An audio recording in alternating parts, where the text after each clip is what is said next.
Good evening, fellow students and teachers. This is my Pecha Kucha. The future of gaming is here. Virtual reality.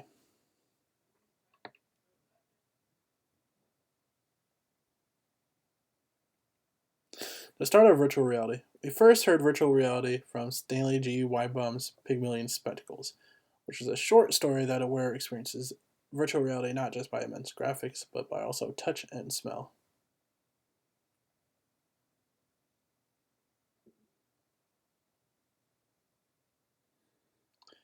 Virtual reality during the 50s and 70s. During this era, there was a few known names in the world of virtual reality. One of them was Morton Heelig.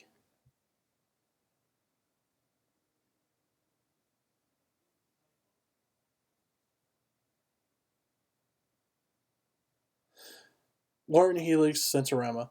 During the 50s, Helig had created a machine known as a Sensorama, which the user would experience four senses while being inside the machine, which were sight, touch, sound, and smell.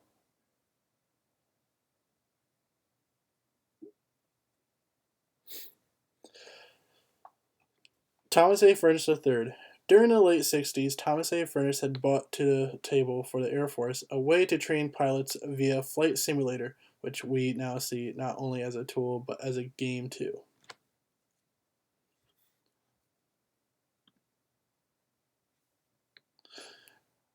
Ivan Sutherland, too, was a key contributor to the beginning of VR, where he actually created a first pair of VR goggles called the Sword of Damocles.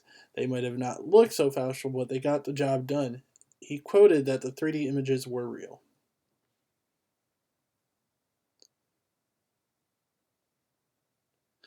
Virtual reality starts evolving in the 70s and 90s. In 1977, the Aspen movie map was created. In 1982, Atari founded a research lab for VR. In 1990, Jonathan Waldron is a VR PhD who helped pioneer VR.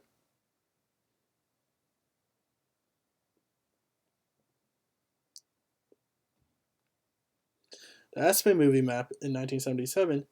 The Aspen movie map was created, which enabled the user to explore the streets of Aspen, Colorado, and go inside most buildings you see. And you can explore the city during the fall and winter.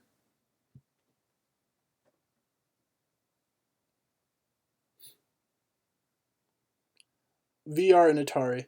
In 1985, Atari founded VPL Research Lab to create VR gear. Jason Lehner was also one of the people who helped found the lab and create devices that were produced from said lab were the Data Glove, iPhone, and Audiosphere.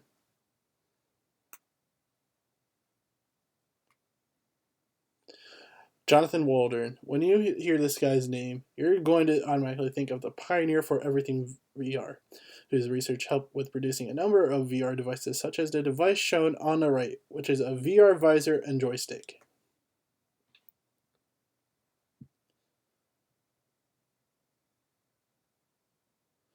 Virtual reality in the 21st century.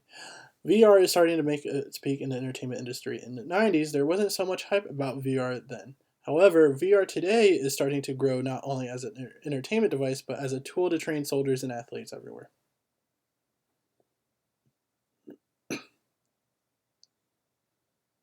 The Sega VR1. Just like the VR visor from Atari, the Sega VR1 has a motion tracking feature.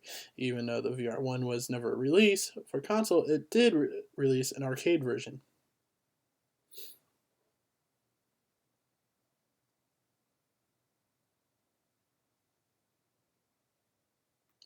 Nintendo's Virtual Boy. The Virtual Boy was a 32-bit 3D VR headset slash visor, having been one of the most awful VR headsets to it still made way for the bigger picture in the later future. It's also deemed a portable VR headset.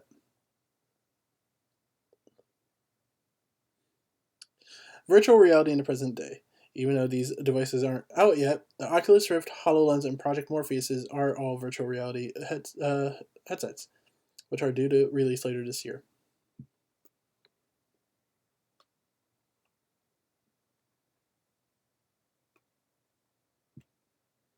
VR uses in the real world. Who says VR has to be used solely on gaming? VR is used in the military to train soldiers and is also used to help most athletes get better without risking further damage to their body. Virtual reality is also being used in theme parks today.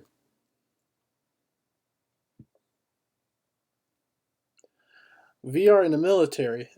VR in the military is used to train soldiers from combat to training medical personnel. It's not just the Air Force that uses a VR headset, the Navy and other branches of the military also uses them. It can even run parachuting simulations.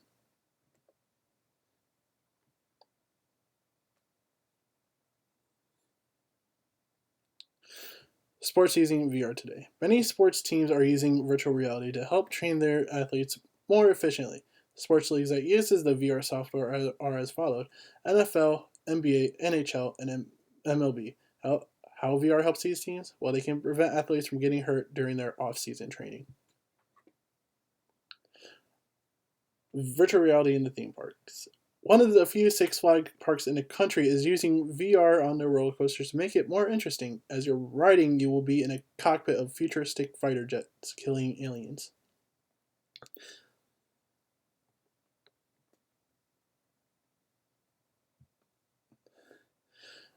Expectations for VR in the future. Well, during a soldier's training with the VR will be increase in smell and touch.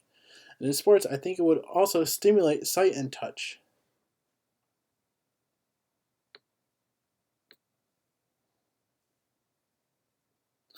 My personal overview on the growth of virtual reality. I think VR will grow from the moment it's released, changing how we train, educate, and entertain others in the present day society.